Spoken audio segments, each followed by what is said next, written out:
성경에 이름이 기록되어 있다는 거 여러분 어떻게 생각하세요? 성경책에 이름이 기록되어 있다는 거. 잠깐이라도 하여간 뭐 어떤 왜 기록됐는지도 모르는 이름이 기록되어 있는 경우도 있거든요, 성경에. 그러니까 연유를 알 수 없는 이름들. 근데 하여간 뭐 한 번이라도 성경에 이름이 기록된다는 거. 여러분의 이름이 성경에 기록되어 있다면 어떻게 생각하세요? 영광이죠. 근데 여러분 영광도 나름이에요. 영광도 나름이죠. 어떤 이유로 기록됐느냐, 어떤 역할로 기록됐느냐가 중요하죠. 그죠?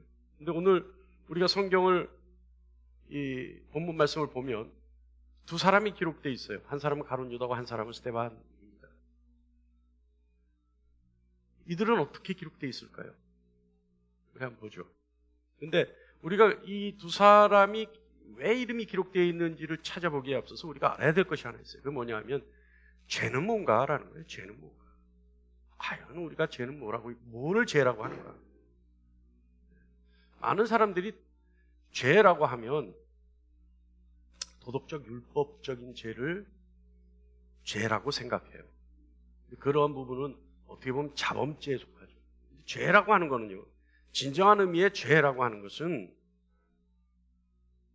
인간이 욕망을 제어하지 못하는 것에서 비롯되는 것이 죄입니다. 근데 그 욕망이 뭐냐 하면, 잘 들으세요. 그 욕망이 뭐냐 하면 하나님과 같이 되려고 한 것이 죄의 시작이에요. 그 욕망의 시작이 뭐냐? 하나님과 같이 되려고 한 것. 그러니까 뱀으로 비유되는 사단이요, 하와에게 선악과를 유혹하죠. 선악과를 먹으라 유혹하잖아요. 그래서 창세기 3장 5절 말씀 보면 너희가 그것을 먹는 날에 너희 눈이 밝아져 하나님과 같이 될 줄 되어 선악을 알 줄 하나님이 아십니다. 이렇게 얘기한단 말이에요. 그러니까 너희가 이것을 먹는 날에 어떻게 해요? 하나님과 같이 될 줄 안다. 하나님이 아시기 때문에 하나님이 질투해서 너희에게 이것을 먹지 못하게 한다. 그러니까 하나님과 같이 된다라고 하는 사단의 말에 하와가 그냥 마음을 뺏겨버려요. 그래서 마음을 뺏긴 나머지 그 얘기를 딱 듣는 순간 이미 하나님과 같이 되고 싶어하는 욕망에 사로잡히게 됩니다. 그래서 그 욕망이 가득 차게 돼요. 그래서 그 얘기를 듣고 창세기 조금 전에 읽었던 게 3장 6절이에요.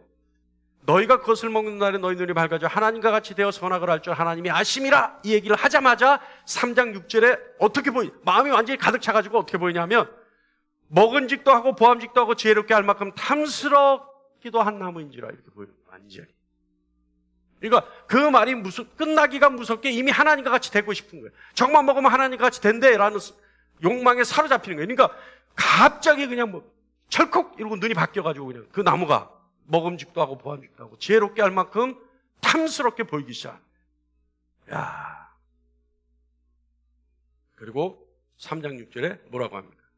바로 뭐 잠시도 틈도 없이 그 열매를 따먹고 자기와 함께 있는 남편에게 주매 그도 먹은지라. 자, 근데 여러분, 선악과를 먹은 아담과 하와에게 나타나는 증상이 바로 있었어요. 그 증상이 뭐냐면 하나님을 두려워하여 하나님의 낯을 피합니다. 숨어버려요. 그러니까 죄를 짓자마자 숨어버려요. 그래서 하나님 앞에 숨는 존재가 돼요. 자, 여러분, 우리는 하나님은 선이시다. 그죠? 하나님은 선이시라. 선이시죠? 맞습니까? 맞습니까? 맞습니까? 예. 네. 하나님 선이시죠. 주님도 그렇게 말씀하시는 거예요. 마가복음 10장 18절에 내가 어찌하여 나를 선하다 일컫느냐? 하나님 한 분 외에는 선한 분이 없느니라. 선한 이가 없느니라. 그러니까 오로지 하나님만 선이세요. 하나님은 선이시다라고 하는 것은 하나님 한 분 외에는 선이 없다는 뜻이에요. 하나님도 선이시라 이렇게 얘기해야죠. 다른 선이 있다면. 근데 하나님은 선이시라라는 말은 뭐예요? 하나님 외에는 그 누구도 선한 존재가 없다. 자, 인간이요, 하나님과 올바른 관계를 유지하고 살 때는 하나님으로부터 모든 것을 공급받고 살아갑니다. 그래서 선하신 하나님으로부터 공급받기 때문에 어떻게 돼요? 인간도 선해요. 그래서 아담과 하와가 만들어졌을 때 선한 존재였어요. 왜? 선하신 하나님으로부터 받은 것으로 온전히 살아가기 때문에. 그런데 하나님과 관계가 끊어져 버렸잖아요. 하나님과 관계가 없는 존재가 돼버렸잖아요. 그러면 그때부터 어떻게 해요? 하나님으로부터 공급받을 수 있는 것이 없어져요. 하나님으로부터 선을 공급받지 못하자 그때부터 어떻게 됩니까? 선이 결핍되기 시작합니다. 그래서 생겨난 게 뭐죠? 악이에요. 그러니까 악은 뭐냐? 하나님으로부터 오는 선을 공급받지 못하니까 자동적으로 부패하면서 나타나는 것이 악입니다. 그렇기 때문에 죄란 하나님이 인간에게 허락한 것이 아니요, 하나님이 조장하신 것도 아니요, 하나님이 두고 보시는 것도 아니에요. 하나님으로부터 스스로 떨어져 나가버린 존재가 선의 결핍이 일어나자 악이 생겨난 것은 자연스러운 현상입니다. 죄는요, 한마디로 정의하면, 죄란 무엇이냐? 한마디로 하면 하나님과 관계를 끊게 한 모든 행위가 죄입니다. 아시겠습니까? 할렐루야. 죄가 어떤 거라고요? 내가 하나님과 관계를 끊게 한 모든 행위가 죄. 그러니까 요거는 죄고 요거는 죄가 아니고 요거는 뭐 그런 거 따지기 좋아하는 분들이 있잖아요. 안 그래요. 그래서 우리는 뭐예요? 숨만 쉬면 죄인이에요. 숨만 쉬어도 우리는 죄인이에요. 인정하십니까? 정말요. 여러분 그거 인정해야 돼요. 우리가 지난 금요일 날 그랬잖아요. 우리가 하나님을 만나지 않고 죄인으로 살아간다면 우리 안에 자존감이 없어져요. 자존감이 없어지면 어떻게 된다고요? 정신병자. 근데 자존감이 회복되어야지만 하나님 앞에 정상적으로 살아갈 수 있어요. 근데 자존감은 어떻게 회복되느냐? 어떻게 가질 수 있느냐? 하나님과 만나야지만 가질 수 있는 거예요. 그래서 하나님 앞에 내가 죄인이라는 사실을 깨닫고, 하나님 앞에 나라는 존재가 어떤 존재라는 걸 깨닫고, 하나님 앞에 내가 어떤 은혜를 받았는지 깨닫고, 하나님 앞에 내가 용서받았다는 사실을 깨닫고, 하나님이 나를 살리시려 예수를 십자가에 못 박았다는 사실을 깨닫고, 예수 그리스도의 십자가의 공로로 내가 그 은혜로 영원히 살 수 있다라고 하는 사실을 깨달았을 때야 비로소 하나님의 자녀로서의 자존감이 생겨요. 아시겠습니까, 여러분? 그래서 그때부터 어떻게 돼요? 내가 누군데? 자, 우리 가룟 유다 한번 보죠. 가룟 유다 멋진 사람입니다, 여러분. 유다, 제가 멋지다니까 무슨 또 갑자기 유다를 찬양하는 거 아니고, 가룟 유다가요, 이 열혈당원이잖아요. 이스라엘 애국자예요. 이스라엘 유대인들에게는 애국자예요, 이 사람이. 왜냐하면 정말 이스라엘을 로마의 압제로부터 독립시키려고 너무나 열심히 살았거든요. 근데 어느 날 예수님을 만난 거예요. 예수님을 보니까 예수님이 뭐 대단한 능력자거든요. 그러니까 가룟 유다의 마음에 품은 게 있어요. 소망을 품었어요. 어떤 소망을 품었냐면 예수를 잘만 섬기고 예수를 잘만 보필하면 예수님이 많은 능력을 가지고 이스라엘을 독립시킬 수 있다. 이 딱 생각을 가지고. 유다는요, 예수님으로부터 신임을 받은 사람이에요. 어느 정도 신임을 받았냐면 유다는요, 예수님의 재정을 봤어요. 우리 교회는 뭐 재정부장이 있는데 재정부장이 목사의 신임을 받아서 재정부장이 되는 게 아니라 다른 분이 안 하려고 그래서요. 우스갯소리고 재정 볼 분이 그분밖에 없어요. 그래서 근데 우리와 다르게 이 가룟 유다는 예수님으로부터 엄청난 신뢰를 받았어요. 신임을 받았어요. 그래서 예수님의 돈깨를 맡아서 관리하던 사람이에요. 그죠? 그런데 그런 가룟 유다가요, 불과 은 30에 예수를 팝니다. 저는 그 이해가 가요. 공감하거나 동화되기는 싫지만 이해는 가요. 왜냐하면 예수님, 아까 얘기했잖아요. 예수님의 열혈당원으로서 과격분자로 극우 극우 과격이죠. 그러니까 그러다 보니까 어떻게 해요? 예수님을 통해서 이스라엘 독립시켰는데 예수님 말만 하면 뭐라 그랬어요? 내가 십자가에 죽어야 되고 뭐 이런 말씀만 하니까 배신감을 느낀 거예요. 배신감. 그러니까 그날 저녁에 예수를 십자가에 팔 때가 언제였어요? 갑자기 제자들 발을 씻기고 이제 내가 때가 됐다. 나는 죽으러 간다. 이제 이러시니까 확 뒤집힌 거야. 눈에 안 보이는 눈이 확 뒤집힌 거예요. 그러니까 그 홧김에 달려가서 예수를 파는 거예요. 은삼십. 자, 여기서 우리 한번 생각해 보죠. 왜 예수님은 가룟 유다를 말리지 않았어요? 왜 예수님은 아시잖아요. 누가 나를 팔지 아시잖아요. 근데 왜 가룟 유다를 예수님은 말리지 않으셨어요? 잘 들으셔야 돼요. 여러분 이때까지 가룟 유다를 알면서 이런 의문은 안 가져가죠. 이런 의문 한번 가져봤다. 조집사님 가져봤어요? 대단하십니다. 자, 그럼 왜 그랬는지 한번 보세요. 예수님은요, 가룟 유다를 형제로 보지 않았어요. 이게 중요합니다. 마가복음 3장 35절에 다 같이 시작. 누구든지 하나님의 뜻대로 행하는 자가 내 형제요, 내 자매요, 어머니. 예수님은요, 이거 아주 냉정한 얘기 같지만요, 가룟 유다를 구원할 필요를 못 느꼈어요, 예수님은. 이게 정말 냉정한 얘기죠. 그러나 이 말씀 우리 새겨봐야 합니다. 예수님의 관점은, 예수님의 기준은 오로지 아버지 뜻대로 행하는 자가 구원받는 자예요.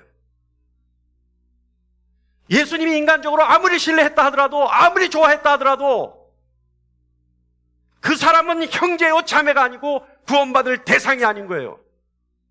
예수님이 하고 아무리 친했다 하더라도 예수님하고 친한 걸로 구원받는 대상이 아닌 거예요. 누가요? 누가 구원받아요? 아버지 뜻대로 행하는 자가. 그래서 마태복음 7장 21절에 이렇게 말씀하십니다. 다 같이요. 시작. 나더러 주여 주여 하는 자마다 다 천국에 들어갈 것이 아니요 다만 하늘에 계신 내 아버지 뜻대로 행하는 자라야 들어가리라. 할렐루야. 이거란 말이에요. 예수님 앞에서 주여 주여 주여 주여 주여 접니다 접니다 접니다 못 간다는 거예요. 누가 가요? 아버지 뜻대로 행하는 자라야 간다.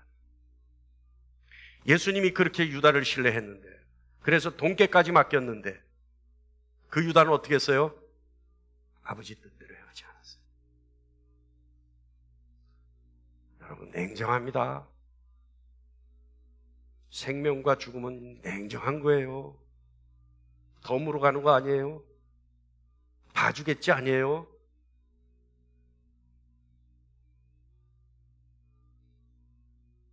그렇게 신뢰했던 유다 역시요, 신앙의 중심은 뭐예요? 구원의 절대 불가결의 원칙은 뭐예요? 아버지 뜻대로 하는 거예요. 또요, 왜 예수님은 유다를 말리지 않았을까?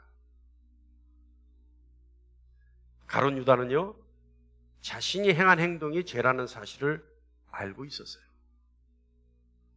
창세기 3장 22절 전반부예요. 여호와 하나님이 이르시되 보라, 이 사람이 선악을 아는 일에 우리 중 하나같이 되었으니 인간이 죄를 짓고 나서 이것이 죄다 아니다는 알게 됐어요.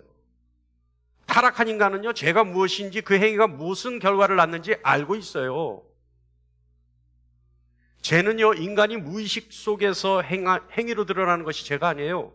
죄는 인간이 인식하고 인간의 의식 속에서 행하여지는 인간의 의지가 죄라는 결과를 나타내는 겁니다. 인간은요, 악이 무엇인지 알고 스스로 원해서 죄를 짓는 거예요. 유다는요, 예수를 파는 것이 죄라는 사실을 알면서도 그 일을 스스로 선택한 거예요. 그렇기 때문에 예수님이 그를 말릴 필요가 없었습니다. 왜요? 유다 자신이 알면서 그 일을 택했기 때문에.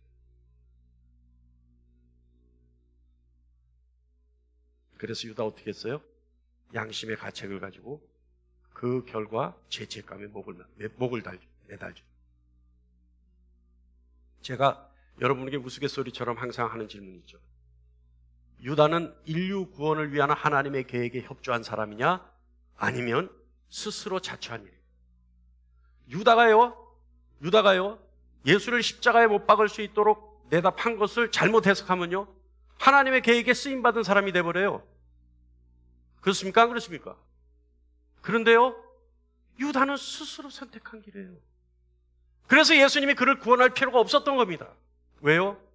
스스로 그 길을 택했기 때문에. 무서운 일입니다. 그래서 예수님 뭐라 그러셨어요? 유다를 두고 이렇게 말씀하세요. 오늘 본문 14장 21절 후반부에 다 같이 시작. 그 사람은 차라리 나지 아니하였더라면 자기에게 좋을 뻔하였느니라. 아, 이거 얼마나 무서운 말이에요. 정말 무서운 말씀이죠. 오늘 두 사람을 볼 거예요. 유다와 스데반. 근데 첫 번째 사람 유다는요, 그 사람은 스스로 저지른 죄의 대가로 죄책감을 이기지 못해 스스로 목숨을 끊습니다. 두 번째 사람 스데반입니다. 오늘 본 말씀 배경이죠. 자, 오늘 말씀의 배경으로 한번 보죠. 예수님이 십자가에 돌아가셨어요. 그리고 귀천하셨어요. 그 뒤로 사도들은 능력을 받고 권능을 받고 예수님을 증거하기 시작했어요. 그때 주님이 약속하신 성령이 임합니다. 그래서 제자들에게 예수님이 가지고 계셨던 권능이 나타나기 시작하죠. 그래서 그들은 공동체 생활을 시작했고, 공동체 생활에서 좀 더 효율적이고 능률적으로 일하기 위해서 집사라는 직분을 만들었어요. 그중 한 사람이 스데반입니다. 오늘 이야기는 스데반 집사의 크라이막스, 다시 말하면 순교의 아주 절정을 보여주는 장면이죠. 스데반은요, 예수님을 증거했어요.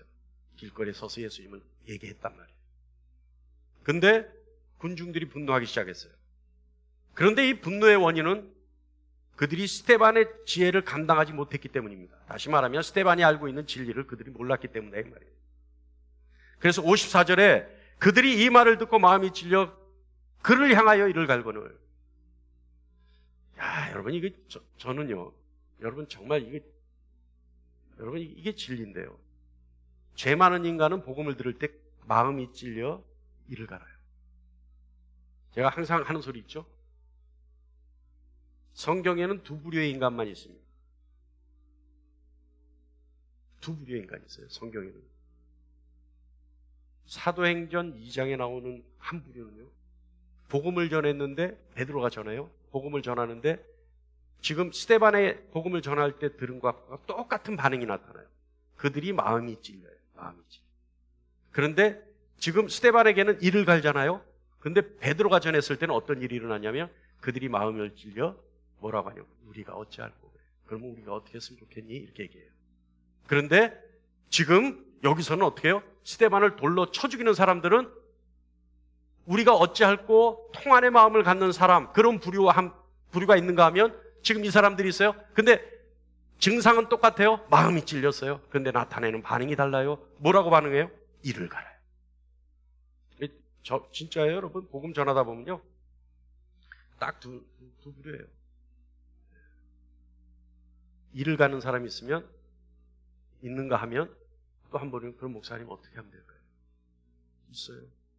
자, 그런데 이들은 스데반의 말에 이를 갈았습니다. 마음이 찔린 결과 이를 갈았어요. 이게 적반하장이죠. 방귀낀 놈이 속는. 근데 결정적으로 군중을 흥분시킨 말이 있어요. 그 말이 뭐냐 하면 스데반이 복음을 전하고 나서 뭐라고 얘기했냐면 56절에 인자가 하나님 우편에 서신 것을 보노라. 이게 무슨 말이냐면 예수님이 하나님 우편에 계시다 이 말이에요. 예수님이 지금 하나님과 같이 있다 이렇게 얘기한 거예요. 이거는요, 여러분 그냥 지나가는 얘기가 아니에요. 이거는 아주 극적인 사실을 묘사하는 말이에요. 뭐냐 하면 지금 이 군중들은 예수를 핍박하는 사람들이에요. 예수를 십자가에 못 박아 죽인 사람들이에요. 예수는 철저하게 하나님을 모독한 반역죄란 말이에요. 그런데 스데반이 얘기하기를 예수가 하나님하고 같이 있네 이렇게 얘기를 하니까 그 말의 뜻을 들은 사람들은 뭐라고 들었어요? 뭐라고? 예수가 하나님을 모독해서 십자가에 달려 죽었는데 지금 하나님과 같이 있다고? 그러니까 스데반의 이 얘기는 무슨 뜻이에요? 예수는 그리스도다. 예수는 메시아다.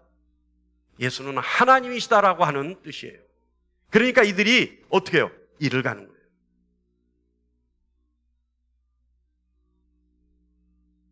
그러면서 스데반을 돌로 치료하죠. 여러분, 이 군중들이요, 흥분하는 데는 두 가지 해석이 나올 수 있어요. 하나는 죄를 자인하기 때문에 스스로 양심의 고통을 당해서 흥분하든지, 그죠?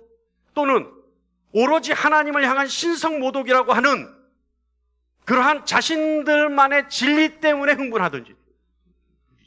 그러니까 하나는 너무 창피스러워서 오히려 적반하장으로 화를 내든지, 아니면 진짜 자신들이 아니면 진짜 그 얘기를 전하는 스데반이 신성모독을 다시 했다라는 생각에 화를 내든지. 그런데 어쨌든요, 스데반의 말에 57절 말씀 보면 그들이 어떻게 반응을 하냐면 길을 막고 일제히 달려들거늘. 길을 막. 그래서 어떻게 됩니까? 그들은요, 스데반을 돌로 쳐 죽이게 됩니다.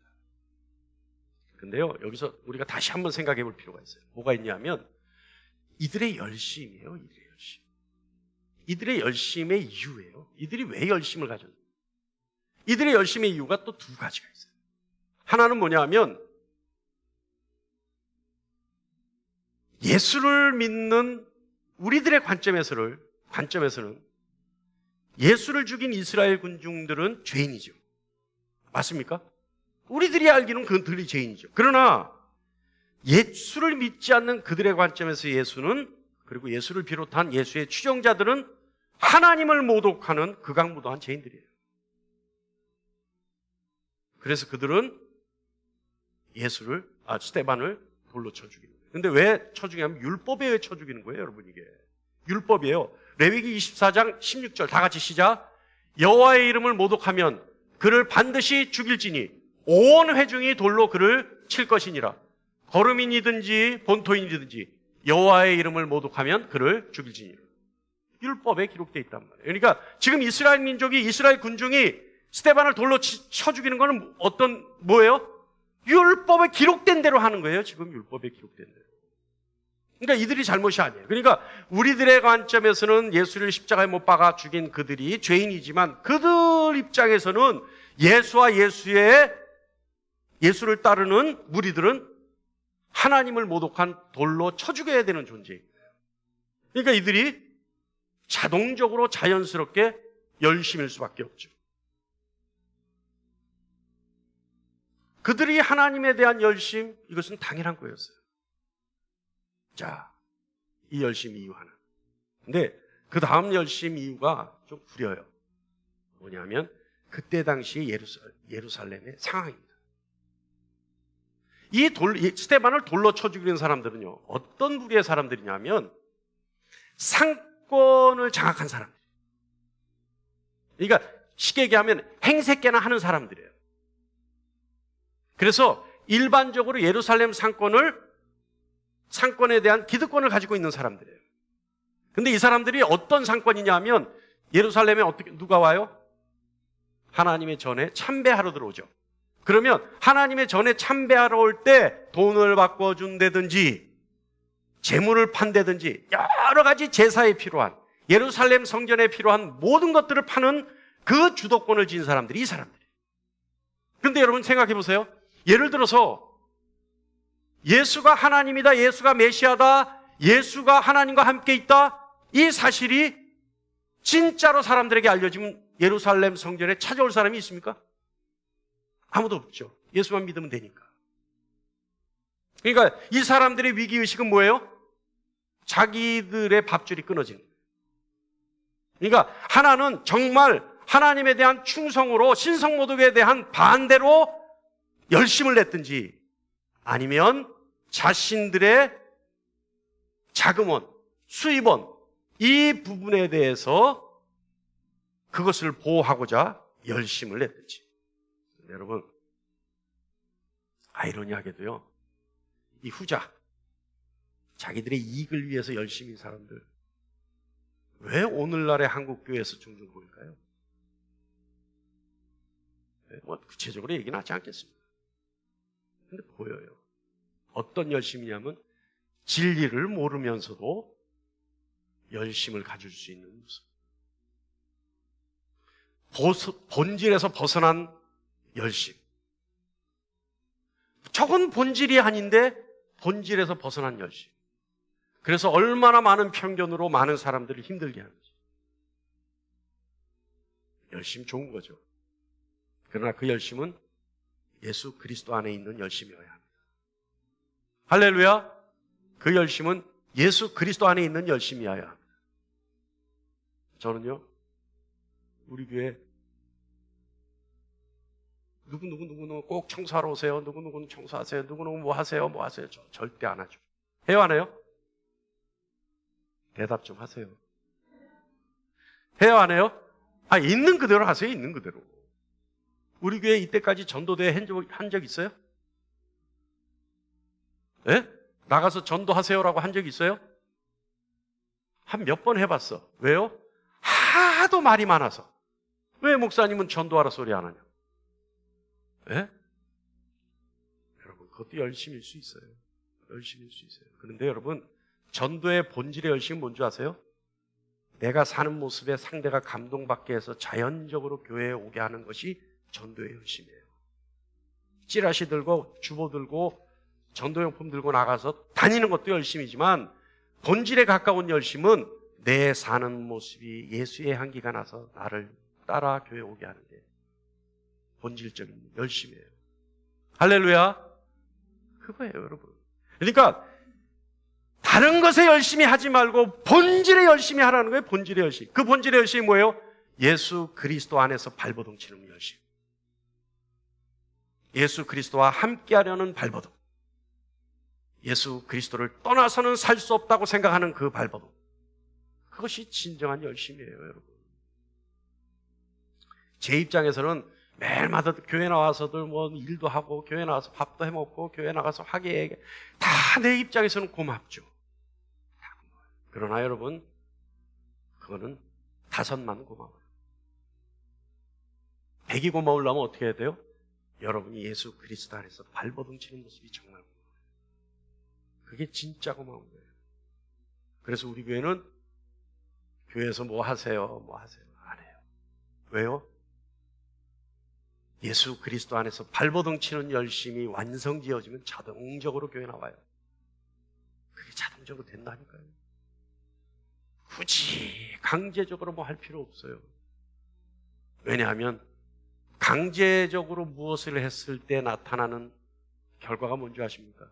자기의만 쌓여요. 자기의만. 내가 교회에서 누군데, 교회에서 뭘 했는데, 내가 뭘 했는데. 특히 헌금. 헌금 많이 하면 내가 교회에서 얼마나 했는데, 내가 뭐 했는데. 천만의 말씀 만만의 고 하나님은 원치 않으실 수 있어요. 그렇다고 해서 헌금 내지 마라 소리 아닙니다. 네? 그것이 다라고 생각하는 것이 문제라는 거죠.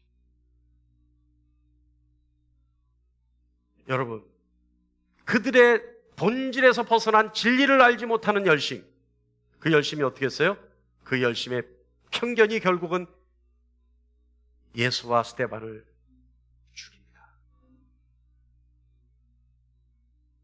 여러분, 이 이스라엘 군중의 편견에 가득 찬 어긋난 열심, 진리에서 본질에서 벗어난 어긋난 열심, 나 자신에게는 없는지 한번 생각해 볼 필요가 있습니다.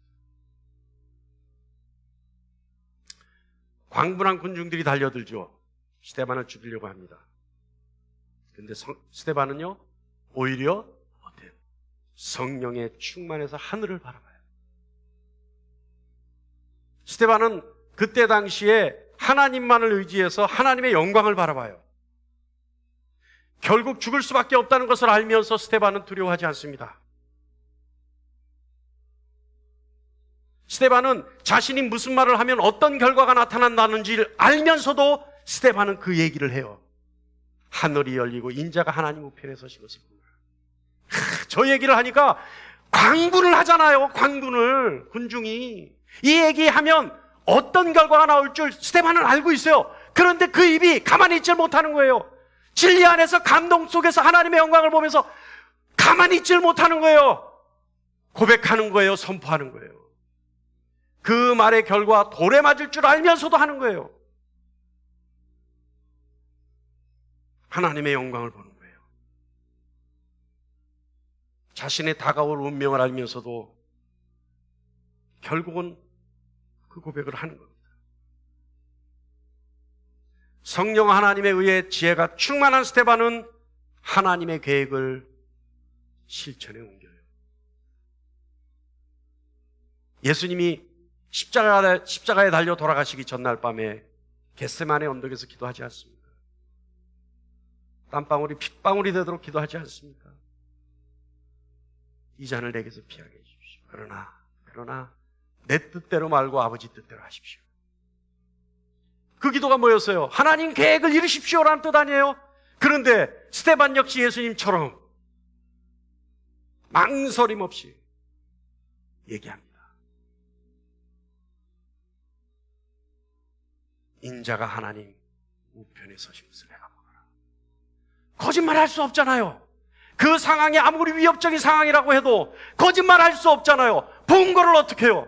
영광을 받는데 숨길 수가 없는데 그 감동이 밀려오는데 스데반은 아는 거예요. 이때가 바로 이 말을 할 때다. 이때가 하나님이 예비하신 그때다. 이들 앞에 내가 얘기하리라.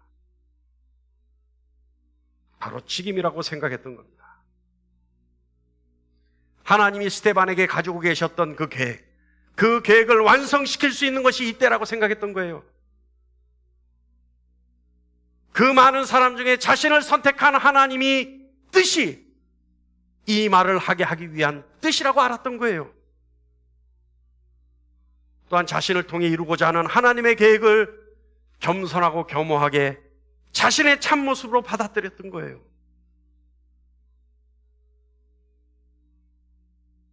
그리고 그 어려운 선택의 고백이 59절의 기도입니다.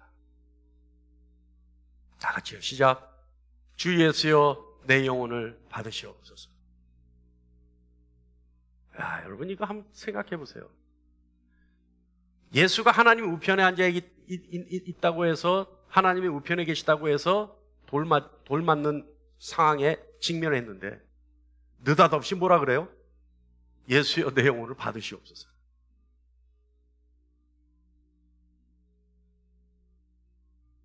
이 고백은요 이미 예수의 영에 감동돼 있지 않으면 나올 수 없는 고백입니다. 그러니까 지금 이 고백은요 완전히 진리 가운데 완전한 자유를 누리는 거예요. 지금 스데반은 진리 가운데서 완전한 평강을 누리고 있는 거예요. 그래서 이사야서 26장 3절에 여러분 다 같이 한번 읽어보죠. 시작. 주께서 심지가 견고한 자를 평강하고 평강하도록 지키시리니 이는 그가 주를 신뢰함이니라. 그러니까 스데반이 지금 완전히 예수만 신뢰하고 있기 때문에 그 심지의 경건함을 보고 이미 마음은 평강을 누리고 있는 거예요. 그러니까 여러분 군중의 상황, 군중의 반응 눈에 들어오질 않는 거예요. 그냥 진리 가운데 진리만 선포하는 거죠. 이미 스데반은요 예수님의 품에 안겨서 이미 세상의 고통이 없는 거예요. 아까 우리가 첫 번째 봤던 유다와는 달리요 스데반은 오로지 하나님의 뜻과 예수를 증거하는 일 외에는 그 어떤 것도 염두에 없습니다. 자신의 신념도 자신의 이념도 두려워할 수밖에 없는 이성까지도 송두리째 버려버리고 오로지 한 것 하나님 뜻에만 집중하고 있어요.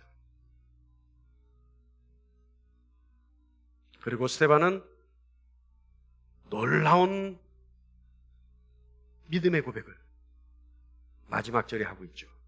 60절 우리 다 같이 봅니다. 시작. 무릎을 꿇고 크게 불러 이르되 주여 이 죄를 그들에게 돌리지 마옵소서 이 말을 하고 자니라. 여러분, 이게 무슨 고백이에요? 단순하게 보면요, 스데반이 예수님이 마지막에 십자가에 달려 돌아가실 때 했던 그 기도 흉내냈을 수도 있어요. 흉내냈다고 생각할 수도 있어요. 아니면요, 스데반이요 너무 인격이 훌륭해서 자신을 죽이려고 하는 자들을 용서하는 그런 기도를 했다라고 볼 수도 있어요.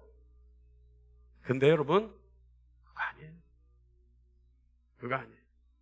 이거는요, 스데반의 철저한 신앙 고백이에요. 신앙 고백. 뭐예요?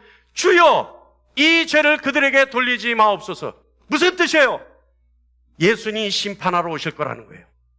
예수님이 심판주라는 겁니다. 예수님이 심판하신 후에 세상의 끝이 있을 것이고 구원받은 자는 영원히 살 것이라는 고백이 여기 숨어 있는 거예요. 다 같이 다시 한번 읽어볼까요? 무릎을 꿇고 크게 불러 이르되 주여 이 죄를 그들에게 돌리지 마옵소서 이 말을 하고 자니라. 예수님의 권한이요, 이 죄를 그들에게 묻든지 따지든지 사시든지 그 모든 권한을 가지고 계시다라고 하는 신앙 고백인 거예요. 예수가 하나님이라는 고백이에요. 이 모든 것이 하나님의 계획이라는 고백이에요, 여러분. 조금도 후회 없는, 죽음의 직전에서 조금도 후회 없는 자신의 찬 고백이에요. 그리고 기록에 의하면 그는 이 말을 마지막으로 잔다라고 표현되어 있는 죽음을 맞이하게 됩니다. 스데반은요, 하나님의 뜻만 바라보며 잠들었어요. 오늘 우리 이 시간 두 사람의 죽음을 봤습니다. 하나는요, 자신이 지은 죄 때문에 목을 맬 수밖에 없는 한 사람의 죽음. 또 한 사람은 하나님의 계획에 대해 순종하여 예수를 증거하다 죽은 죽음. 성경에 그 이름이 남아있어요. 두 사람의 이름. 한 사람은 스스로 목을 메어 죽었다고 기록되어 있고 한 사람은 잔다라고 기록되어 있습니다. 한 사람은 생명의 끝, 정을망과 같은 죽음. 그래서 기록에 의하면 죽었다라고 기록되어 있습니다. 그러나 한 사람은 잠시 후에 깨어 일어날, 그래서 영원한 소망을 갖는 죽음, 잔다라고 기록되어 있습니다.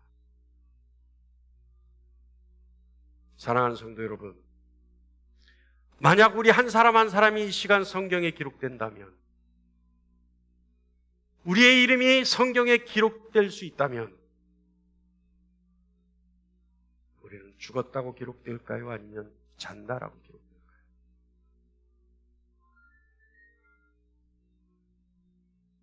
저와 여러분은 잔다라고 기록해 놨기를 간절히 바랍니다.